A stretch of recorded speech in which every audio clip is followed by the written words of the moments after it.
धोने वाली बहू। शादी के पहले से ही विभा को कपड़े धोने का बड़ा शौक था। कभी नल के नीचे तो कभी तालाब के पास। अरे मेरी नीली वाली लुंगी नहीं दिख रही है। विभा की अम्मा, कहाँ रखी है लुंगी? अरे वो तो विभा ने परसों ही धोकर रखी थी आपकी अलमारी में, देखो वहीं होगी।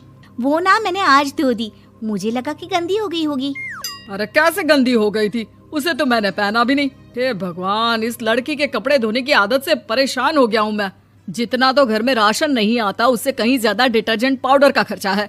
इसकी शादी करवा दो, शादी।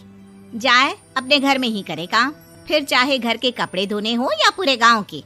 हाँ ठीक बोल रही हो, देखता हूँ मैं कोई लड़का। वो दिन भी आ जाता है जब विभा को देखने लड़के वाले आ जाते हैं। लड़की मुझे अच्छी लगी। होने वाली सास कहती है, बेटी अगर कुछ पूछना है तो पूछ लो। वैसे तो हमारी लड़की बहुत ही शर्मीली है, जो बोल दो वो मान लेती है, इसे क्या पूछना होगा। अरे कैसी बात कर रही हो माँ, मुझे इन लोगों के घर रहना है, सवाल तो कई है। हाँ हाँ बेटा, पूछ लो ना, क्या पूछना है। आप लोगों के घर कपड़े कौन धोता है? सास का मुंह बन जाता है। देखो, अगर तुम ये कहना चाहती हो कि तुम्हें कपड़े धोने नहीं आते तो सुन लो, कपड़े मैं ही धोती हूँ, लेकिन तुम्हारे आ जाने के बाद मैं रुमाल तक नहीं धोऊंगी। अरे चुप रहना भाग्यवान, बहू बेचारी घर आई नहीं, उसे डराना शुरू कर दिया। वो क्या है ना बिटिया, अभी तक तो ये कल्लू की माँ ही धोती थी, लेकिन अब तुम्हारे पापा तो दहेज में वॉशिंग मशीन देंगे ही। तभी विभा की माँ बोल पड़ती है, सवाल भी पूछा तो क्या। वैसे भाई साहब, मशीन की तो फिर भी कपड़े धोने की कैपेसिटी होती है। मतलब जो बिटिया दे रहे हैं ना विभा, इसे कपड़े धोने का बहुत शौक है। ये आप लोगों के क्या, आस पड़ोस गांव मोहल्ले सबके कपड़े धो दे और उफ तक ना करे। बाहर देखा नहीं आपने कितने कपड़े सूख रहे हैं? सब हमारी बिटिया ने ही तो धोए हैं। बस भी करो ना माँ, शर्म आ रही इतनी तारीफ सुनकर। और तो और एक दाग निकाल कर दिखाओ तो मान जाओ। हाँ अच्छा, माफ करना बेटा, मैंने गलत समझा। हमें तो रिश्ता बहुत पसंद है। और ऐसे जुड़ जाता है रिश्ता कपड़े धोने का शौक रखने वाली विभा का। उसकी शादी हो जाती है कोयला फैक्ट्री में काम करने वाले कल्लू के साथ। शादी के बाद अचानक विभा चिल्लाती हुई सास के पास आती है। सासू माँ, अरे सासू माँ कहाँ है आप? ये तो धोखा है, धोखा दिया आप लोगों ने मुझे। इसे ससुर के चक्कर के बारे में पता चल गया। अरे तो उसमें तुझे क्यों धोखा मिला है? अरे नल में पानी नहीं आता, कपड़े कैसे कब धुलेंगे? अच्छा, तू पानी नहीं आ रहा उसकी बात कर रही है। तो आपने क्या सोचा? कुछ नहीं। अच्छा, तेरी माँ ने कहा था कि कपड़े धोने का शौक है तुझे, याद आया मुझे। शौक बोलकर कपड़े धोने वाले मेरे जुनून को कम ना आके सासू माँ, कपड़ा धोना मेरा गुरूर है।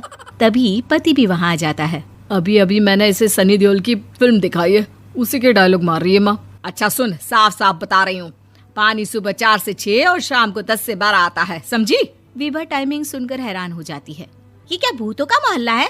सुबह 4 बजे उठकर कौन कपड़े धोता है? 4 बजे टंकी में पानी जाता है, फिर सारा दिन धोना ना, किसने मना किया? अरे कैसी बात कर रही हैं? 200 लीटर की टंकी में कितने कपड़े धो लूंगी मैं? सुबह ही उठ जाऊंगी मैं। अब क्या था, विभा सुबह 4 से लेकर रात के 12 बजे तक कपड़े ही धोती रहती। एक रोज सास पड़ोस से निकलकर कहीं जा रही होती है कि साथ वाली कहती है, हाँ कल्लू की माँ, जरा ये बताओ कि 2 साड़ी है, 2 ब्लाउज और एक पेटीकोट और एक नाड़े वाला लंबा कच्छा। हाँ तो? अरे तो क्या, कितना लोगी धुलाई ये बताओ। धोबन दिख रहे हैं हम क्या? हमारे पति सरकारी नौकरी से अभी रिटायर हुए हैं और बेटा सुपरवाइजर है कोयला फैक्ट्री में। धोबन समझ रखा है हमें? हाय रे कल्लू की अम्मा, माफ कर दो, वो तो मोहल्ले में यही सब बता रहे थे कि तुमने बहू को कपड़ा धुलवाने के काम में लगा दिया है। सास को पड़ोसन की बात सुनकर गुस्सा आ जाता है। वो घर पहुंचती है जहां घर के बाहर ही इतने सारे कपड़े सूख रहे होते हैं जितने कि किसी धोबन के घर पर। अरे ओ कल्लू की दुल्हन, बाहर निकल। माँ जी यहीं आ जाओ, बाथरूम में चादर धो रहे हैं हम। अरे अभी हम धोते हैं, तुमको बाहर निकलो। ये आस पड़ोस वाले बोल रहे हैं कि हम बहू से कपड़े धुलवा कर उसे कपड़ा धोने वाली बना दिए हैं। अरे छोड़ो ना माँ जी, किन लोगों की बातों में आती हो? आस पास के लोगों का तो काम ही होता है कि वो किसी तरह सास बहू को लड़ा दे। बहू सारे घर के कपड़े धोती है, ये क्या कम है? बोलिए। सास को भी लग जाता है कि वो बहू का ये सनकीपन नहीं छुड़वा सकती, इससे अच्छा है कि खुद ही चुप हो जाए।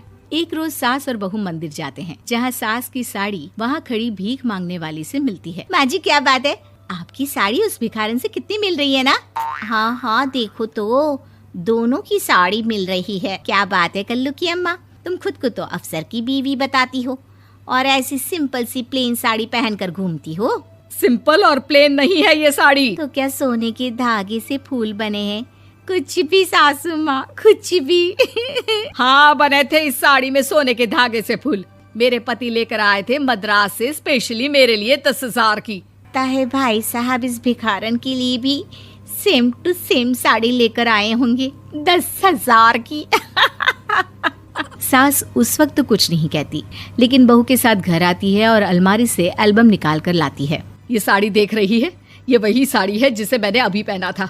इस साड़ी में ये जो चमकदार फूल दिख रहे हैं ना, ये सोने के धागों से काटे गए हैं।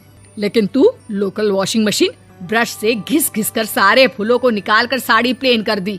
मुझे माफ कर दीजिए सासू माँ। और तो और, जब मैंने तुझे तेरी गलती के लिए कुछ नहीं कहा, लेकिन तूने तो सबके सामने मेरा मजाक ही बना दिया। क्यों? बहू को समझ में आ जाता है कि अब से उसका कपड़े धोना बंद।